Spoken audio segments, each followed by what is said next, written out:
Peace. Nabri Savior. Peace. What's up with it? Justice Rajee.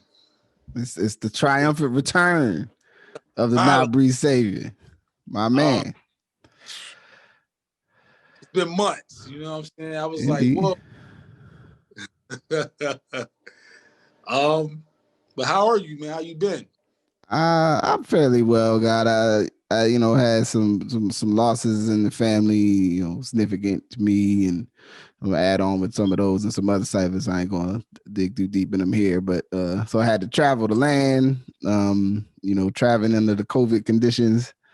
You know what I mean? So I'm actually operating in self quarantine today as we're recording. You know what I mean? Just to be cautious and precautious before I go all the way back to the house. Fortunately, have the means or the structures, the resources in place to do that. But all in all, I'm good. I'm good. I'm in a healthy mind, healthy body. You know what I'm saying? And ready to get 2021. You know what I'm saying? Locked, loaded, ready to explode, so to speak. How about yourself? The continuation of 2020. Like 2022.5. Like point, you know what I mean? I'm good. I'm happy to say that I survived COVID. I survived COVID. I'm just getting over COVID, the vid, as Kevin Hart. It was crazy, guy. It's kind of like, I'm still kind of like in denial about it because it just really hit me like a sinus cold. And I usually get whenever I get sick, I get sinus colds. I don't get like all the wild shit that folks be getting. So I kind of was like, all right. So the way I addressed it, the way I attacked it was my normal attack. But like the body ache was like ill, and it reminded me of when I had the flu or when I was a child. So last Tuesday, I was at work, man. I was just feeling like, all right, I feel a cold coming down, and it was like by mid-shift, I had to go like, man, let me go take some Tylenol extra strength because the body feels poor, right? Right. And like, when you be at work sometimes, you be like, man, I'm not coming to work tomorrow. Like, you make a conscious decision. Like, you know what? This is my last day. Like, I'm not coming back. Indeed. I got for whatever, you know what I'm saying? I was like, you know what? Cool. I'm a ride it out. But tomorrow I'm not coming. I'm taking the sick day. And sure enough, man, I didn't, I was going to try to chance it, but I took a sick day and I got sicker, man. It was crazy. And that's what happened to be the same day, Wednesday, of the great insurrection. Oh, word. The day of our national crisis, our constitutional crisis. That shit was unreal, man. That shit was almost like, whoa. It kind of had like a 9/11 vibe. Like, when I watched 9/11, I'm like, yo, like is this shit real? Like, and that was like, is this shit real? Like, right. Oh, they're dead. Like, oh. And I'm sick. At that point, I'm really hit. My body is sore. I'm like, I'm like congested. I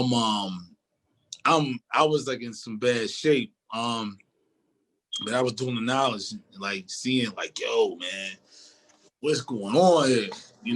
And wow, it was like crazy. Then, I got rest. I'm still like, wow, all right, it's going down, right? This is what we talked about, for years, and what we heard about, and this shit's actually happening.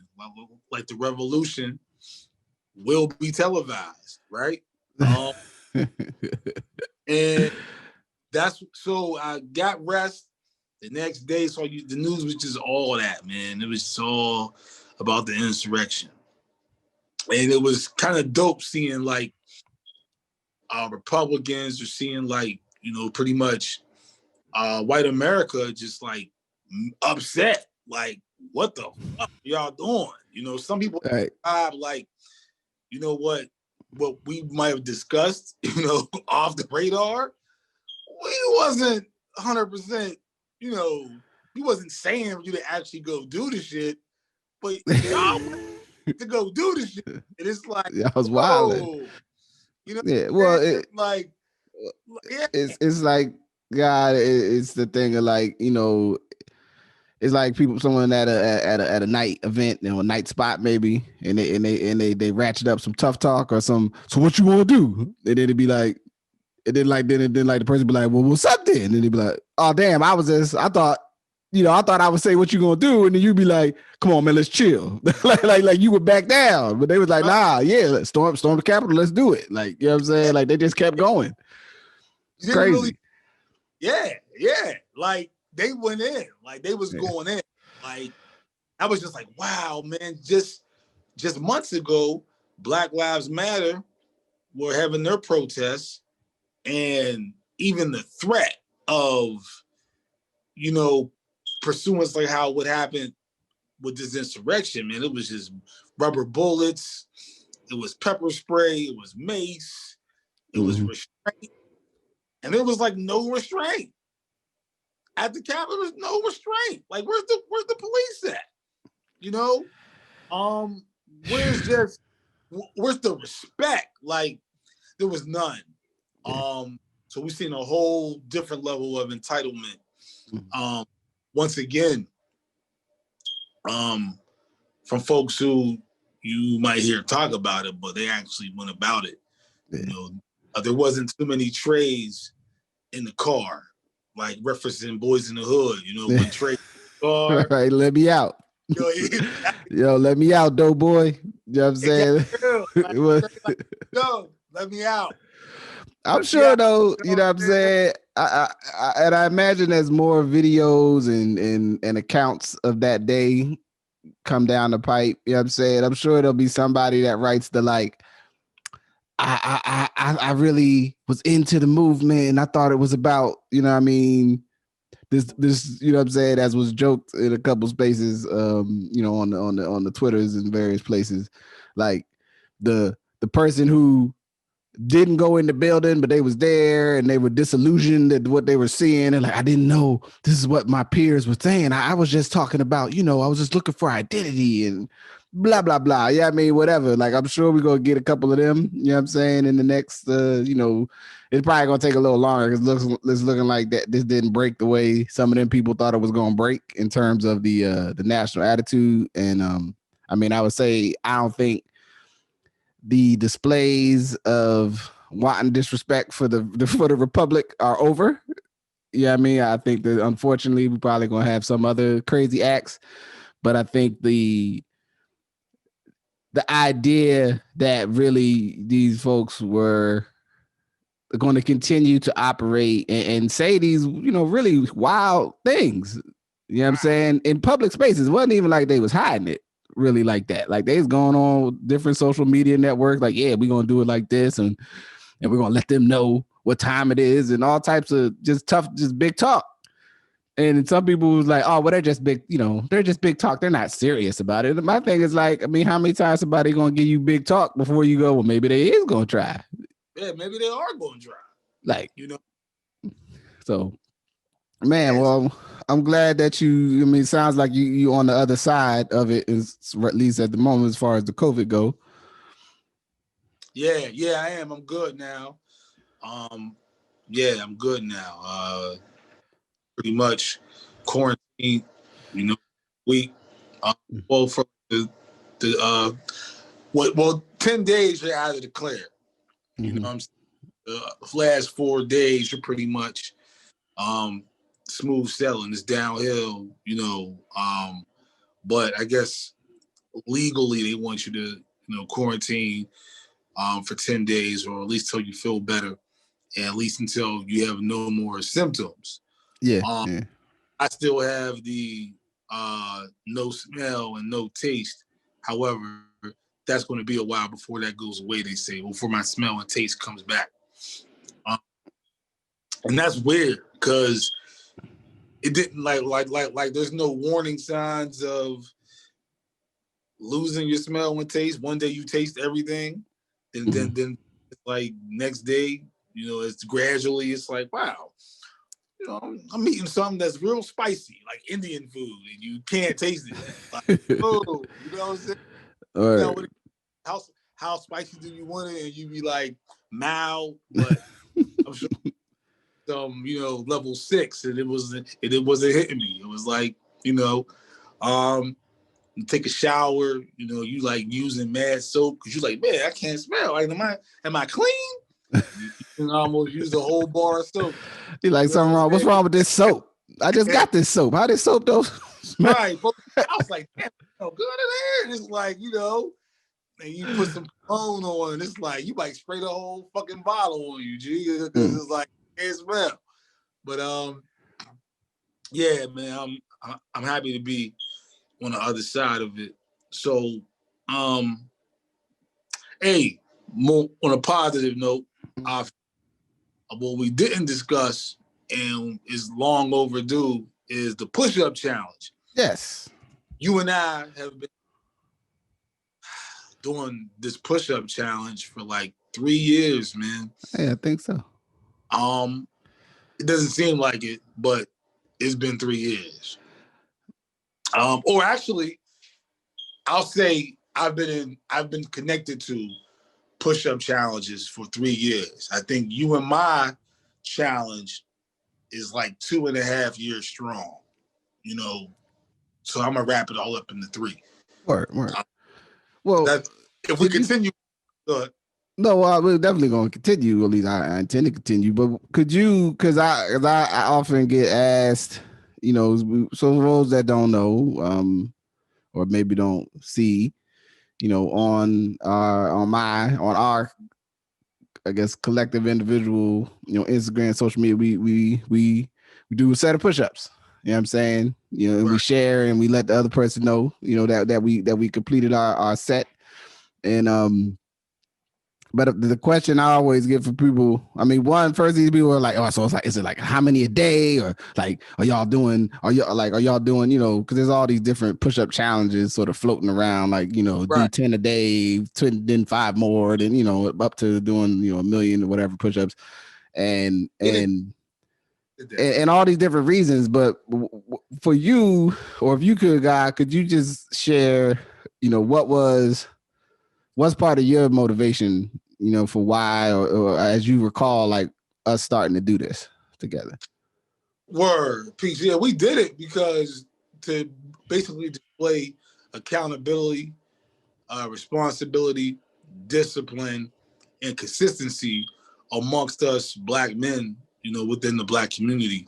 And just to, we tend to get like a bad rap, like, Black males, like we're not doing something, we're not being accountable, we're not being responsible, we're not, exercising discipline and whatnot. So that's what really came to, because before it was like, there's been challenges where people say, all right, you got to do a set. You got to do 50 push-ups, or you got to do a set of whatever. But it was just word of mouth, and there was no way to track it. Or there was no, there was no proof that you did a set of push-ups. So, like most things, I think it just was, I think it wasn't like, it was evident that they weren't being done. So it was like, yo, fuck that. Post your set. You know what I'm saying? Post your set every day. So, it can be tracked. It can be seen that you are being accountable for what you said you were going to do. So that's why we post a set. Listen, you could do 1,000 sets if you want to, but no one's going to watch you do 1,000 sets push-ups all day on their timeline. Right. So we post a set a day, doing however many. And no matter how many times I explain this to people, slowly or fast, they still always ask, yo, so how many I gotta do? How many y'all doing? No, you could do 5. You post a set of you doing 5, congratulations. Like, right. That's cool. And folks be excited. Man, we get so many people who want to add on. And they might add on for a day, or they might add on for a couple of days, and they vanish. Mm-hmm. And then they lose the concept of the push-up challenge. Yeah. And come back and then they ask, like, hey, so what we gotta do again? It's like, well, guys, if I could give people even a different context, because part of which goes back, even back to when we, back to when we met. You know what I'm saying? When we was both younger men, but you was a younger man than I was, and that when we would travel, we used to jump out the car, you know what I'm saying, and everybody do a set of push-ups, right? We used to, as a evidence of the accountability of doing what you need to do to be ready to take care of yourself, right? You know what I'm saying? Right. Like when we operate within our teachings, right? You know what I'm saying? And 5% is that when we come together, the expectation is that you've done what you need to do to know that you can stand up right. You know what I'm saying? You can speak your mind, but also your body is in a place where you can take care of yourself. You could be a contributor. You know what I'm saying? If we got to carry some bags in, you ain't like, oh, yo, I'm mad weak though. I can't actually carry. I can't really help because I'm out here not taking care of myself, right? You know what I'm saying? And that the idea, and I think is what's hard for people, even because I get the same thing, like how many sets I got to do, or how many, or is it you trying to get to do 100? And it's like, it's not really a competition. You know what I'm saying? Even though we got the word challenge, I mean, the challenge is about the idea of challenging yourself daily, as I see it, you know what I'm saying, to stick to something, right? And then also doing that with your brother, doing this together. So I do it, you do it. We demonstrate that commitment to something that we said we would do, you know what I'm saying, and try to exhibit the idea that, no, there's baseline stuff that all of us should do, you know what I'm saying, so that we could be able to hold our part of the, hold our end of the table up, so to speak. You know what I'm saying? Like it's a quote to Master Killer lyric, you know what I'm saying? What I do to eat is nothing in comparison to what I do to keep myself upright and exact. You know what I'm saying? Like, you see me over here, you're like, oh man, Nabri, Justice, they seem like good dudes. But it's like, there's work in the background that I do to maintain myself. You know what I mean? So that I could be, even on a bad day, I can keep my composure. You know what I'm saying? I can acknowledge you speaking about not feeling well physically when you ill. Sometimes when people aren't feeling ill, if they not in tune, they start lashing out at people. They'd be like, yo, what's wrong with you? You sick. You take your ass home and lay down. They'd be like, I ain't gotta lay down, right?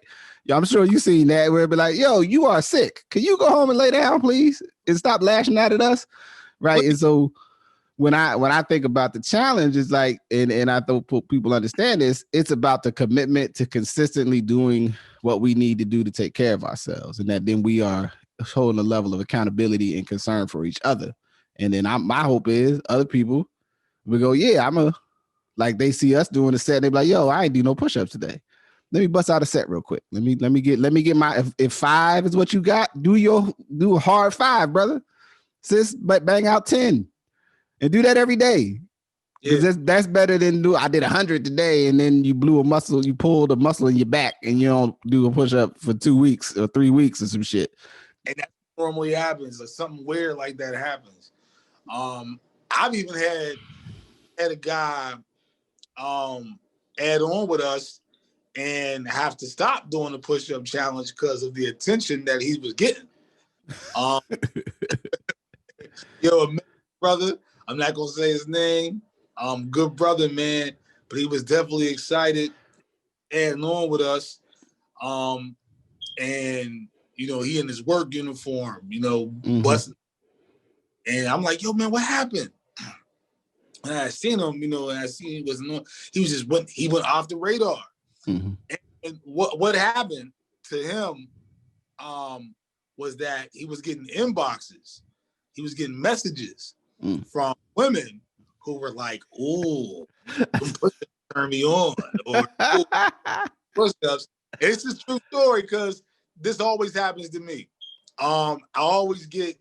There's been months where I'm like, man, fuck the push-up challenge. I'm not doing it this month. Or I'm and I always get reminded. Like someone always like sends me a motivational DM or inbox like, hey, where the push-ups at? You know what I'm saying? You posting all this stuff, where the push-ups at? Or like so inspired by what y'all do. We've inspired so many people to, start challenges of their own. Just start getting active and doing things. You, you know, I've been giving people their flowers, man. While they living. Like I always props, man. I'm not an hater. I'm an objective hater, if that makes sense. Like, Star. But I'm not a hater. Even I may joke around, but at the end of the day, I want us all to eat. I want us all to do well. I want us all to hustle, motivate, and inspire. Rest in peace, Nipsey, right? But I want us to all do that. And even people, man, just because of the attention that we've been getting, just branch off and like try to reinvent the wheel. And it's like, that's cool, but it's like, yo, just give a salute. Give a salute and go ahead and do your own thing. And so what I find, me and your push-up challenge is the duration of the month. So if it's 30 days in a month, we're doing 30 days. If it's 31 days, we're doing 31 days. Folks will come and they'll do 7 days challenges, 10-day challenges. You know what I'm saying? It's like fly by night challenges. And it's like, okay, that's what's up. With really no clear like goal in mind, like objective is all right. Oh, all right. But again, over the years, they've came and went. Most of them don't complete their challenges. By that 20th day, it's like just me and you. You know what I'm saying? Still go like, we still at it. And by the 25th day, it's like, God damn. So people are almost forced to like pay homage because it's like, wow, you've been on my Facebook timeline, my Instagram timeline for a month, every day, doing push-ups. And what I think was dope about our challenges that we do them in street clothes. We don't be in gym clothes. I mean, if you happen to be at the gym and knocking out your set, like you'll be in your martial arts. Yeah, sometimes, yep. But besides that, we in our everyday clothes, getting down in the grass, the snow, the rain, wherever, doing our push-up set, just showing accountability for what we said we was going to do. And that amazes people. Like every time I get down in the snow and doing like, wow, or it's freezing outside, like, wow, like you're really doing push-ups out. You know what I mean? And it's just like, it motivates folks to get up and get going. I think it's a great thing, man. We feel good. Definitely feel stronger. Definitely feel like we could handle ourselves and handle that and more with what we do. Indeed. So you brought up though, acknowledging people, man. What's something that like why is it important though, like to let people know, show love, especially like we say while you can and when you can. You know what I'm saying? What is there any special insights or thoughts you've had about that given this year, man? Folks go through stuff, man. Like love is scarce out here. And finding that genuine love, man, is like hard out here, man. And it's like for some reason, I don't know if it's obviously is where society has went, but like the music, just the vibes, just how everything is going, man. Like I think folks got it twisted. Like I don't know where it actually or what year it became not cool to give props. Like everybody is doing something, right? Like when you and I were doing music, folks weren't doing music. We actually had fans. Like from 96 to like 2005, everyone and their mama didn't do music. Like folks were still in the fan lane. Like folks would still support your projects, still support your shows, and still you could sell a mixtape. You could sell a mixtape and actually buy it and listen to it, and you wouldn't hear them say, but after 2005, if you tried to sell music, folks would be like, "Hey man, I do music too," and it's like, okay, that's up. But I want you to cop my project. You know what I'm saying? So then your project had to be equal or better before they would actually, give you some support. So my thing I'm saying that is like, man, folks need to know their greatness. Folks need to know like, hey, yo, man, I rock with you. I like what you're doing. Keep it going. You're a dope artist. You just see so many people have all these things to say about folks, like once they return to the essence, once they pass away, they die. And it's like, yo, they got like paragraphs. They wrote a fucking book. And the person didn't know like a sentence of what they said. You know what I'm saying? So the new hip phrase began to be in giving people their flowers while they're still here to smell them. At a funeral, people bring flowers and they post them on the casket and whatnot. And obviously the person who is deceased can't smell the flowers. Right. Not spooky, but they can't smell the flowers. So it started being like, yo, I want my flowers now. So I just make sure, God, that I tell folks, yo, man, you're dope. I like your music, or I like what you got going on, or, and what you did was fly. I'm into that. I just see a lot of people like they struggle with that. Almost like it's a hidden law or rule to give credit to somebody, to give props to somebody for what they're doing. And what you see is people, okay, I said the push-up challenge. So instead of saying, yo, Nabri, Justice Rajee, I love what y'all doing, how could I be a part of it? They'll go and just start their own shit. Again, as if they reinvented the wheel and like, like push-up challenge, and it's like, all right, okay. But they was a fan of your push-up challenge. They were inspired by your push-up challenge. They wanted to be down. We opened it to everybody. Hey, join us. We say, join us, do a set. We didn't, seclude anybody. So there's no reason to, have all these challenges or have all these things going when you could just be a part of one. Not saying you shouldn't start one, but so I find that's what people do. It rap cool. Instead of me getting into what you're doing, I'm gonna just go be a rapper too. And it's like, well, damn, man, you whack. But because you couldn't give props, right? You didn't like the attention or it brought somebody else, you start doing it. Yo, buddy, everything ain't for everybody. Well, I think it's something, and especially in the year that 2020 was, and for the amount of people who, lost people for whatever reason, you know what I'm saying, from COVID, directly COVID related to, here it's been a really bad year, in terms of neighborhood and interpersonal violence, in a lot of cities, which I think the conditions of the pandemic in terms of people being isolated and disconnected, are part of that uptick, in these shootings and violent, violent means to settle disagreements that's popping up, across cities.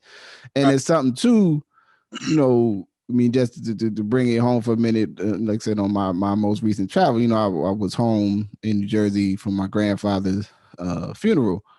And, because I've made it a priority whenever I go home to touch base with him, I have no regrets, you know what I'm saying, about if he knew how I felt about him as my grandfather and vice versa. You know what I'm saying? Now my uncle passed also in the month. And for the most part, we was not as close or regularly connected as me and my grandfather. But the last times, we got to talk to each other, we was able to exchange, you know what I'm saying? Hey, I love you, uncle, I love you, nephew, won't. And and I and we practice often as brothers, like saying, yo, I love you, God, like peace. You know what I'm saying? Talk to you next time I see you. Woo woo. And I think that is really important for folks to embrace the idea that, tell people that that you give a damn. You know what I'm saying? Yeah. Like, and I think that there's a place and a space and there's a weird power dynamic that can happen in our culture in terms of the greater society right now, where sort of this rugged individualism. I don't need nobody. I'm just I'm just gonna be with either I don't need no new friends or I don't need this. All the stuff you don't need, as if and there's a strength sometimes in acknowledging what stuff you don't need, but there's also a danger that you can kind of get absorbed with this idea that you exist and are great only because of you and not because of some of the people that maybe put something on you or gave you something to think about or supported you, what I mean, when no one else did, or shoot, at the bare minimum raised you. You know what I'm saying? And I think it's just always important to just incorporate that gratitude and that love, you know what I'm saying, into the way that you live. And to me, that's also part of, to me, a bigger part of us doing the push-up piece together. And I think something, if we can tip towards, MF Doom for a second, something that I picked up or I've always thought about him as an artist, and even the piece of, like when he started rocking the mask and doing the Doom thing, it was like, okay, because I knew who, I knew he was Zev Love, from KMD back in the day. But I was like, okay, I understand, I think, why you're doing this. By being in the mask, you give yourself this space, because unfortunately, especially in hip hop, we don't let people age.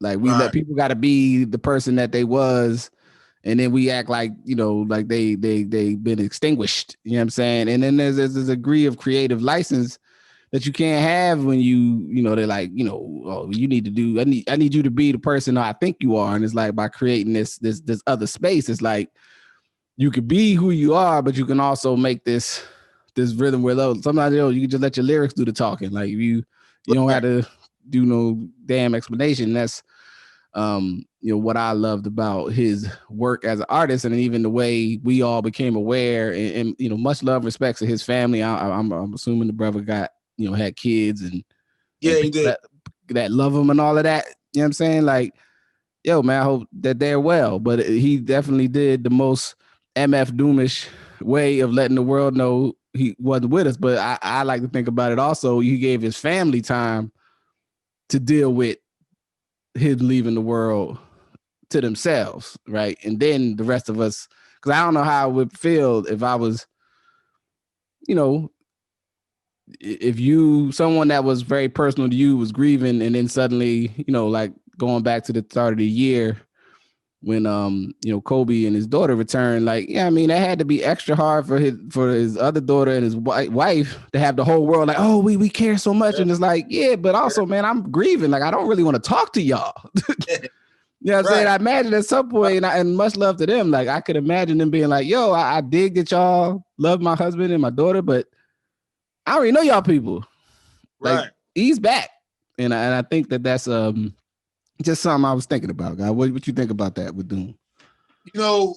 It's ill because, and that's case in point. Like, Doom passed away, and I'm seeing every, like, your favorite rapper's favorite rapper giving Doom props. Like, the elite, everyone is like, yo, he was the dopest. Like, he was my favorite. He's a genius. And I'm like, wow. And Doom, like, I like the whole Mad Villain Doom thing. I'm like, yo, who is this guy? Like, I like this music. I would hear it on Pandora. Like, yo, I know this dude is dope. But who is he? Because the man, he always thought, he come up on the screen, it's the guy with a mask on. He's dope. But the mask kind of like repelled you to a degree because it's like, all right, this person is they're hiding. Like, who are the weird shit? But so I'll admit when I'm like, yo, this guy who over the years I'm like hearing like he passed away. I really got into his shit, man. I'm like, yo, he was a genius. You know, this guy was like righteous. You know, I think he was like I think he was like God. Like, you know what I'm saying? The way you know, as I like to say, at least you know at some point engaged with the culture. You know what I mean? You know, yeah. I don't know what degree he would have carried it himself, but definitely, you know, he was not unfamiliar. Right. Because I heard Busta Rhymes give him utmost respect and props, and it was like, okay, they build on that level, you know. And I'm like, wow. So I'm listening, I'm checking them out, and I'm like, wow, man, he did something that we all wanted to do as MCs, rappers, whatnot. The way he just wrote his rhymes, like one of the hardest things, one of the most stressful things about writing a rhyme is thinking about the chorus. Mm-hmm. This kind of makes you not want to write a rhyme because it's like, oh, chorus going to say, what's the hook? What's the hook going to be? Right. I don't even want to write a hook. I just want to write this rhyme. Yeah, just keep rhyming and just rhyme. I might pause. I'm just rhyming, and I might change the beat as I'm rhyming, but I'm gonna just rhyme. And then when I'm done, I'm done. And there was so many tracks I heard of his that was like, wow, what the fuck? Like, I could have did this. I always wanted to do this shit. And that comes out what he's like, you know, like famous for is just like beats and rhymes. And just keeping it simple, like hip hop, beats and rhymes. And like you said, and the beats and rhymes, and then you know, Apple Music has like when you play songs now on Apple Music from an artist, it plays their lyrics. So it displays their lyrics on the screen.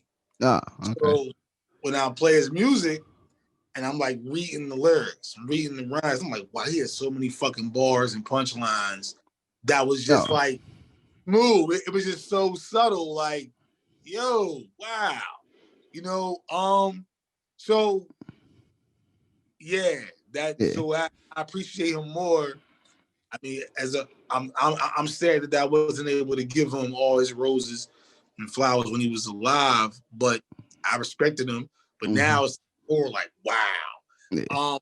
What I thought was dope, interesting, I guess I could point the finger at a lot of people in the industry. Everyone was talking about him. Even you know, Hot 97, the morning show, Ebro, and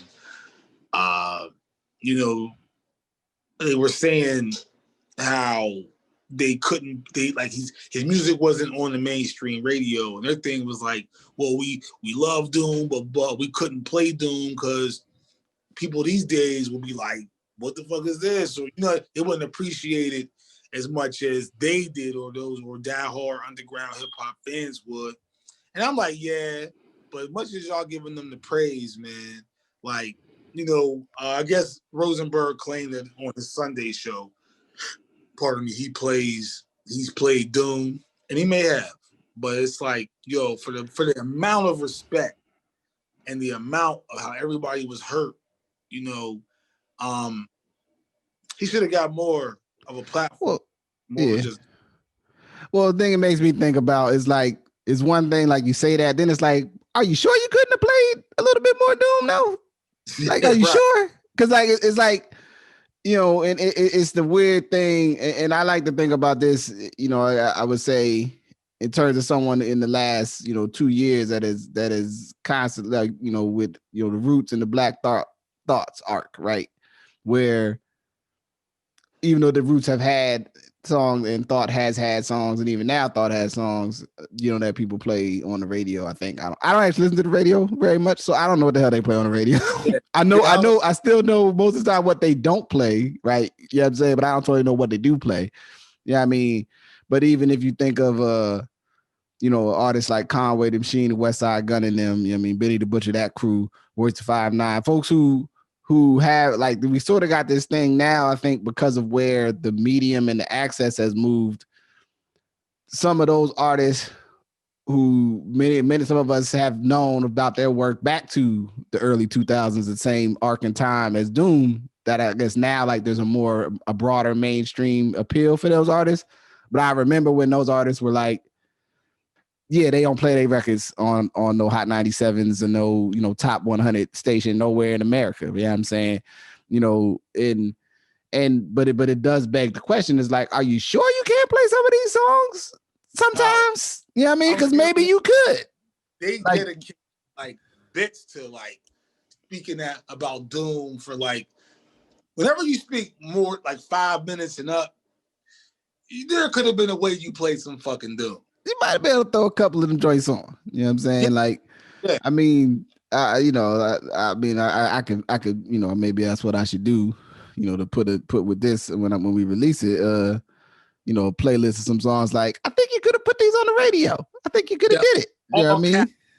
All caps is like, yo, I mean, the Danger Mouse stuff from the joint with the project with Danger Mouse for Adult Swim. Yeah, I mean, there's a couple joints on there. What's funny is there's several joints on that I've heard radio stations play as the background audio. Like they'll play the beat. And it's like, which is an acknowledgement that you could play that song. You know what I mean? But that's the limitation sometimes. With the medium, that's the limitation in the market, right? And people's perception of what people will like or how people will respond. But something I always thought and I remember listening to props to Count Bass D on his page. Sometimes he does these kind of like answering questions, to people and fans or whatever. And a couple months ago,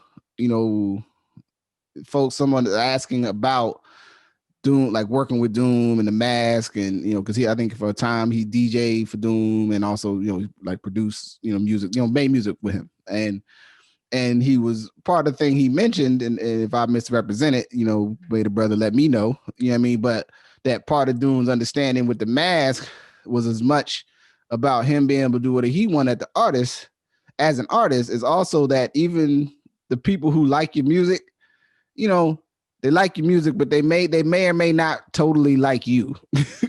right? And so like, you gotta like trying to find sort of that appropriate level of like, because you mentioned like sort of like being repelled a little bit, and it's certain degree kind of like, yeah, I do like, I want you to like me, but I don't want you to like me too much.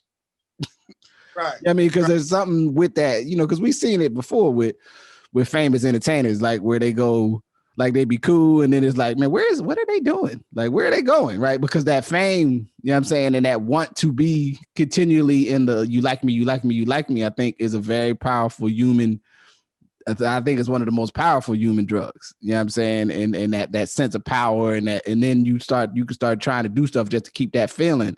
And I wonder if him as an artist approached it like, this is something that keeps me level-headed by making this space, right? So whoever I am in my private life, I can be that person and not lose touch with that, but I can still do my creativity. I can still do my art. You know what I mean? And I think that's important. And I think there's something to that in, especially in any public facing thing where you have to, kind of get the attention of people, that the work of keeping the attention of people could take you, like, you go over there. Like, you was cool, and then it was like, yeah. And then he started talking about he was selling like he's selling blenders now. They'll be like, wait, Nabri, like you come out with the Nabri blender, and they're like, Nabri Savior, get the blender. You know what I mean? We'd be like, wait a minute, Nabri, we was talking about as a black man think of it, push-ups, and now you try to sell me knockoff blenders from Alibaba. Like, what's up with that, man? Like, I don't know if I'm happy about that. And I ain't saying you can't sell blenders, guy. If you want to sell blenders, you know what I'm saying, that's your dream. I ain't trying to stop you. I'm just saying sell a high quality blender. Don't just sell a blender because people like you. You know what I'm saying? Right. Which is a lot of what we got now with social media and everything. Is like, yeah, get a fan base and then start selling them cheap crap. And it's like, yo, don't do that. Like, don't sell people cheap crap. What you just said is like what's happening in this pandemic, and that's so sad. Like, celebrities, there's folks who you wouldn't see do some of the shit that they're doing, even just being on TikTok. You know, because the pandemic has shut down Hollywood. Shut down shows. People are doing what they got to do to sell something, make money. And yeah, you might see one of your favorite actors or actresses selling a fucking blender. You know what I'm saying? And try to get you in a timeshare or some shit. It'd be like, and I know you like what you saw me in Die Hard. You know what I'm saying? As security officer like, number 4. Right. It's like, stick to your day job. And it's like, my day job is gone. I don't have a day job anymore. I gotta get this money in here. Right. You gotta watch that now. Before it was funny, but now it's like, I don't have a day job anymore. Like, my day job is gone. So yeah, that was what was how was your New Year's Eve? How'd you bring the New Year's in? Actually, so what I did, since I had to travel from Oregon back to New Jersey, I'm always looking. I was flying out like 5 a.m. on New Year's Day. Okay. So New Year's, Eve, we made food. We usually make food on New Year's Day and eat together with my family. Pardon me, or his family. Just parents, we all living just moved into a house all together. And they've just were able basically like 3 days before. There they go. 3 days before, like, they were able to move all the way in the house, right? So it was like, well, let's cook, make food tonight, be together and hang out. And we did we do our 30-40% Kwanzaa, which we usually we participate a little bit, but we did a like family game night, with some other family via the Zoom. You know what I mean? And then we just kicked to each other. Then it was like, Happy New Year's. And then I went and laid down for 3 hours and got up and went to the airport. You know what I'm saying? But, I wouldn't have had it no other way. In classic Rajee form. The beat since 2000, God. Yeah. How about you? What did you do, God? I'm usually not off for the holidays, or like, so I was actually off that day. So I had a good time. No, was I? Wait a minute. No, I'm sorry. Was that? Well, you know what? Pardon me, God. I meant to say Christmas Eve. Oh. Reason why I just said, because I had a good time Christmas Eve. I was singing, Donny Hathaway. I was like, oh yeah, I see. I remember that. Yeah, you was jamming. Yeah, I was in my R&B bag, man. So, you couldn't tell me nothing. So I was like, man, I wonder how other folks who may not fully indulge in, Christmas and whatnot, I wonder how they're bringing in, the Christmas morning day. So I was having a good time, and I was in my bed. I think New Year's, I was actually at work, so that was. Work. Well, what as when I'm asked, and I try to do this in the most respectful way possible, because people are like, "What you doing for Christmas?" And I'll be like, "Hopefully nothing." And people look at me for a minute and they pause. And I'm just like, I'm trying to, because I don't really participate. You know what I mean? Right. Like, I'm not involved, but I ain't mad at y'all either. Like, I'm not. I don't think but I try to I might stay up super late. And I think I played my Conquer the Space universe video game. Okay. And zoned out. You know what I'm saying? For because it's a long game. It takes 5-6 hours to play. You know what I'm saying? So I was on the computer just chilling, listening to music, mashing buttons. You know what I'm saying? And trying to see what's good. While Santa is flying through the sky, with Rudolph the Red-Nosed Reindeer leading the charge, dumping off gifts everywhere, right? Mm-hmm. I guess I first not to dwell on it, but what got me about the idea of Santa Claus and the reindeers, and I'm like 7 years old. We living in projects, and I'm like, how is Santa going to come and squeeze through this small chimney and put all these gifts under the tree? Like,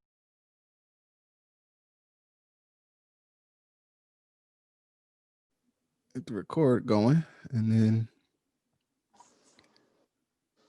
base. So we reconvene through the magic of creativity. It's as if we're in the same place in the same time, right. but we are not in the same place in the same time. And I'll add on the details of what occurred in the middle of our glorious dialogue in the previous moment. It was an event. So, guy, the one thing we didn't get to touch on that we was talking about was a couple of birthdays in the world of music. But, as I like to say, the arts and culture society, and we had Slick Rick and LL Cool J. And, I wanted to get your thoughts or your, some insights. I definitely got more, particularly on Cool J, that I was thinking about that was interesting to me that I wanted to big up. But what's some of your thoughts on that? Just in light of what we've been talking about. Happy born day to LL Cool J, Uncle L, Lady Love, Cool J, Cool James. The GOAT, man. He was one of the first to actually use the term of being the GOAT. A lot of us, didn't have any arguments. I mean, it was a lot of hot, new artists out when he said that. But and he actually named this album that, I believe. Yeah, he did. He did. One of them, like the 2000 joint, I think. Right. 99. L's like L's like your pops. He's like he has like that commanding, image that's like when he comes into a room, you won't be talking that shit like he ain't the GOAT or he ain't the best. You know what I'm saying? But when you're far away from him, it's like, oh man, fuck Uncle L. He ain't, you know what I mean? He ain't top 5. But when he's in the building, it's like he just commands your attention. And to me, I always like the charismatic side of him, man. Just learning like from that, just being like a ladies' man, just being physically fit. I always respected him for that aspect, and just his flow, just being natural, just being like I said, a commanding. When he spits something, you listen. And just being like the king of like the love song, like the rap. Love rap. You know what I'm saying? Like love rap. Yeah. And I want to add on that though, because I think it's something. There's two things about L that always stuck with me. Like there was a part of me that, especially in the mid 90s, right? Like so the Mr. Smith and like the Phenomenon, I think it was Mr. Smith, Phenomenon, those records. Yeah. Was the like in my mind, it was like LL was, from the old school, but he was still around. You know what I mean? And that wasn't really it was like sort of accurate, but it wasn't really accurate because he was super young in them early records. So if you seen L in Crush Groove like I did in the movies, I think he's like 15 or 16 or something in that movie. You know what I mean? He's a baby. Like he wasn't like some of them dudes like Rakim, like Rakim was definitely older, but like Run DMC, Chuck D, they like grown in the 80s. Yeah. You know what I'm saying? They was like 20 somethings. You know what I mean? And so, so I think about that one with L, but L can rhyme, man. Like L got, as they say, bars. And the way, I've I can't say I like every record, on LL's records over the years, but he always has something on there that you're gonna like. He also really did corner the market on them, like, you know what I'm saying? Like they, and I don't say it derogatorily, like love joints. Like, yo, I'm about to make like 2-3 songs on this record about how I love women, and women you can assume to be black women.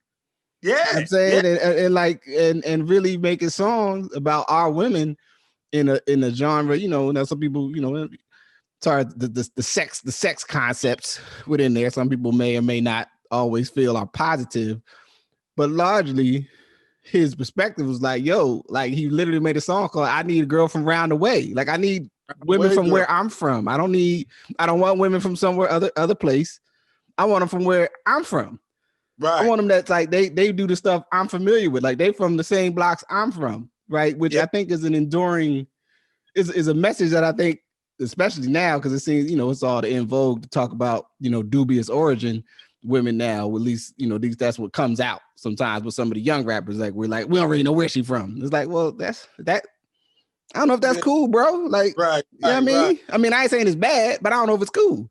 It's definitely, you know what I mean? And I think that,